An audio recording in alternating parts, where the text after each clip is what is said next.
By the way, I'm Egberto Willies with Egberto Off the Record, where we also run the Politics Done Right show. And I'm coming in tonight. Normally, I do my live program at 6 a.m. Central and also at 3 p.m. Central. Politics Done Right is a program. Now, what I want, hello, Friday Harbor, Washington, Whitney from Whitney Pac-Man. Here's what I want to talk about. Every night I watch all the cable programs, or I try to get to all the cable programs to see a flavor of what the news is going to be, what they're carrying as far explaining what's going on in the country. What concerns me more than anything else is I have all these panels with the different channels on as I'm watching the news. And what I'm seeing is that every single channel, whether it is what we like to call a more progressive media, a centrist media, or a right-wing media. Right now, if you turn to MSNBC, CNN, Fox News, OLFN, any single one of these networks right now, they're talking about the riots I shouldn't call it riots because that's not what they are. They're talking about the protests in Los Angeles, California. Now, here's the thing. First of all, these things are very small. The next thing is that Donald Trump did everything for maximal coverage, and he got it. Most of what is occurring should really have been ignored by the mainstream media as far as carrying it in a blanket fashion. But he understands them more than they understand themselves. Because what he did is he took over the entire airwaves of the United States with a false premise. And it's okay for MSNBC and CNN to say it is small, these protests are small, or that it is safe, or that it is peaceful. But by carrying it 24/7, by having all the tanks online and the part that you're centralizing on are in cops on a reel, pulling out a few anarchists, etc. I want to show you something. This is the area the area it's about a 4-block area where there is that any sort of protest, and the control area, the curfew zone at night. The curfew zone at night is what you see now. Okay? Now, Donald Trump decided that he was going to take away the things that matter most to the United States citizens by creating something that we've never seen before, putting more troops into LA than we have in Syria and Iraq combined. So it makes news. And all the news channels decided that they are going to carry that news. But it's a disservice. And it is a disservice because all that news didn't have to be covered. It's okay to come on the news channel and say, Donald Trump brought 4,000 guards and 700 Marines to LA. It wasn't needed. The governor said no. There are protests, and call it a day. That's all that is needed. Let me tell you, Indivisible, Swing Left, all these organizations are having protests around the country every single day. Many of them larger than what you're seeing on TV right now. Tomorrow morning, I will be at a protest here in Kingwood, in front of Dan Crenshaw's office, protesting against that big bad bill. All around Harris County, the county in Texas where I am at, there will be protests at many locations, 6 Social Security offices. There will be in front of John Cornyn's office, all these other areas. None of these protests will be covered by MSNBC, NBC, Fox News. None of it's going to be covered. All of them will total more than we're seeing in LA. All of them. No mention today was done on items like, let's say, the big bad bill was only mentioned in passing. That RFK purge the vaccines was only covered in passing. All the implications of that wasn't really covered. It's very important that we cover that story. We also have that they fired the climate.gov, the organization that keeps us aware of what's happening with the climate, with hurricanes, etc. None of that is getting the appropriate coverage that it needs. So again, we have a very shallow mainstream media. We have a president who knows how to play them like a piano. And we also understand that they have a rightward bias in that everything that the right puts out, anything that the right makes a story of, they cover. But the stories that really matter, they don't. I intend to make this pretty short. Let's see. Kenneth Culberson says, but other counties and non-MSM are covering it, all documenting the situation, and these are journalists to watch and listen to. And henceforth, thank you for that, Kenneth Culberson. That is real important, what you just said there. Thank you for that. You're absolutely right. But you know what? One of the things that I've been trying to put out here is that, yes, we have to be the ones covering it. And just like you said, other places are covering it, Kenneth.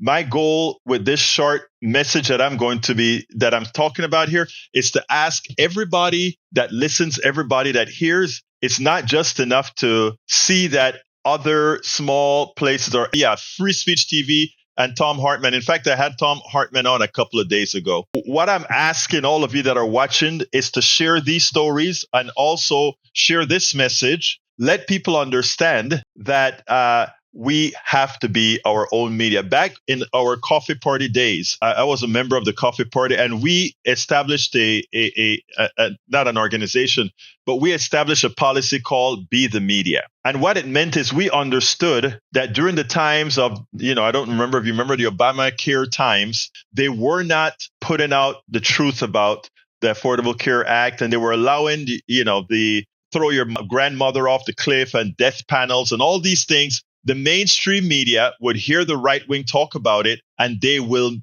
make a story out of it, and they would put it on a reel, and it would go over and over and over and over again. And that is what we have to mitigate. We have to be the ones who are going to go out there now. And everything that you see when you're visiting me here from Substack, make sure that you look at all the stuff that I am putting out several blogs every day on Substack. I'm writing one with Bernie Sanders and Dana Bash and how he changed the message. Dana Bash tried to make it seem like entitlements. He flipped the message on her. These are the things that we have to do. Whitney Peckman says each small individual resistance must be spread as far and wide as our voices will carry. Then maybe journalists will broaden their coverage. Genius, Brother Peckman. Whitney Peckman, genius. You're exactly right. Reverend Carlton says, I dream of empty streets on King Jong-un Day in DC. Okay. I don't know what it's going to look like. I hope they do I hope you're right. But what Whitney Peckman says is correct. What we have to do is each of us as individuals, we have to use these methods of communication effectively.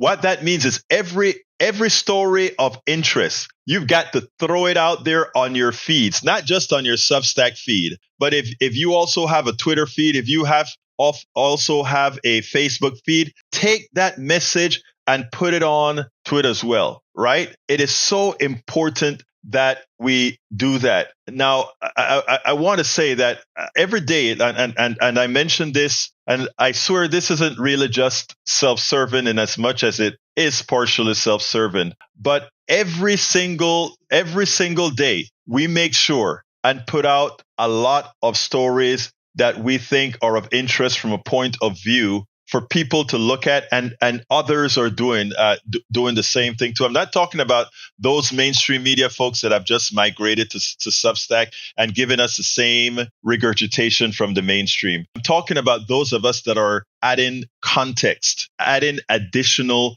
context to the stories, and not just centralizing. Like I'm looking on MSNBC and CNN right now and seeing the same reels over and over again. We go out there and we try to do this. We try to give context to a whole lot of different stories. There are folks giving the real story on immigration like Arturo Dominguez, real story on finance like Marlon Weems. Check these folks out and share these things. I ask so kindly, because that is how we are going to get the message out, irrespective of what's going on in the media. Like I mentioned before, there are actual stories today that we need to get out. We need to get out what they're doing with climate.gov.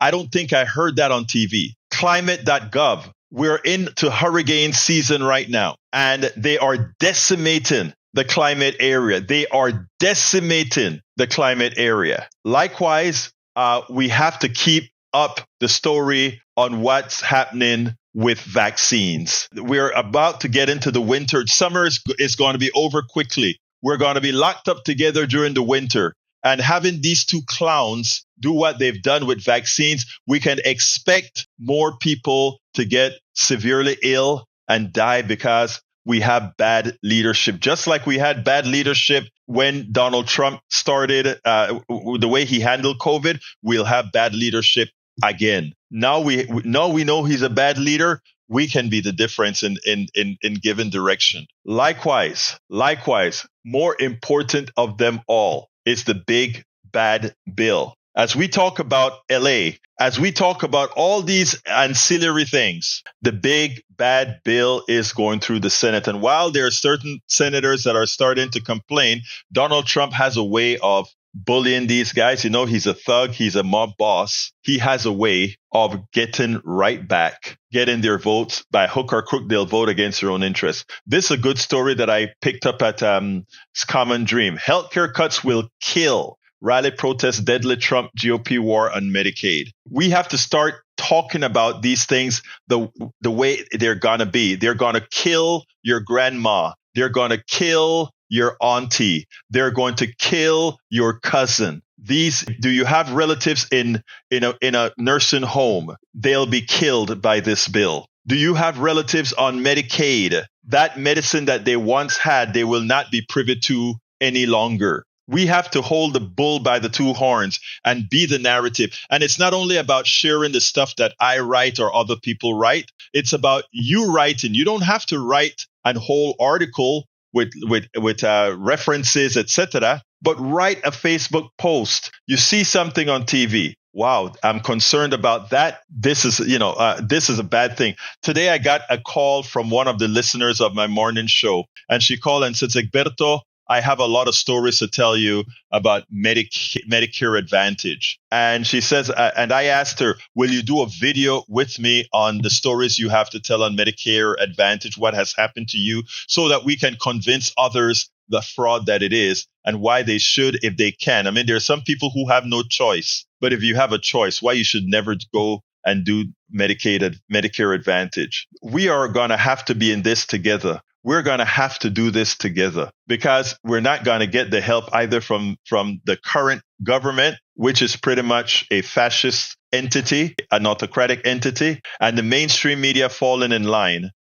When you see that Moran got cut, Terry Moran, ABC got rid of him because he had the gall to criticize Donald Trump and his assistant chief of staff. He happened to tell the truth about Donald Trump and his chief of staff. And for that, his contract wasn't renewed. He's done on Friday. Even the mainstream media is scared to go out there and speak. Does that say something? We are on our own. The autocratic system is not complete yet. I mean, it's way over 50%, but it's not complete. And we still have a chance to make a difference. We still have a chance to make a difference, but we can't lay up. We have to make sure that we're all involved. We have to make sure to support those of us that are really out there doing the job. Like I said, tomorrow I'm going to rally. Saturday, we are in very red Kingwood, Texas. Very red Kingwood, Texas. We are going to have a rally out here. Signs are made. The leader of our Indivisible in this area, great woman. She's out there working her butt off with threats. They are putting threats all over, but we are going to be there. It is all up to us. So anyway, folks, I just wanted, after watching all this on TV, I just wanted to come and have a little short stint here. Adam W., thanks for being here. Zena, Bob, Ann, Whitney, Rev, Carl, Benny says, Whitney, all of you. Thank you so kindly for being here. Adam says the danger that lies ahead for everyone, but especially for those with comorbidities, bring us night back to the onset of COVID, and it is frightening. Yeah. There are several diseases right now just sort of simmering. And the clowns that we have running our country could be a problem for that. But anyway, folks, I just wanted to come on for a little short stint, nothing long, to kind of encourage whatever we can do at any given time, encourage all of us to engage, encourage all of us to share all this information that we give outside of the mainstream media. And in the case of this newsletter, my newsletter, please make sure to share widely and support. Anyway, I'm going to get out of here. I want to thank you all for listening. Please remember, stay engaged. And if you have any questions about anything, drop me a line. If you want me to talk about anything on my 6 o'clock or 3 o'clock shows, drop me a line. Just, send me a direct message or contact me however necessary. But that is what we're in for, my friends. It's not going to be the mainstream media to save us. It's going to be us. Thank you so kindly. Thank you so kindly. Let's see. Adam says, thank you, Egberto. I wish you and the rest of the audience to please stay safe and look after those you love. And we all love each other. Guys, I'm getting out of here. Thank you so kindly for listening. We spend a lot of time deconstructing the news, trying to parse it into a form that everybody can understand. We try to find those little nitpicks where it flies above the fray, etc. If you really like these videos that we do, I want to ask a big favor. Please go ahead. Number 1, subscribe to our channel. And number 2, please join if you can. Thank you so kindly for watching. Keep watching. Please remember to share. We must populate the entire internet with our progressive message, a message that we know is what most Americans say that they want. So help us, please join.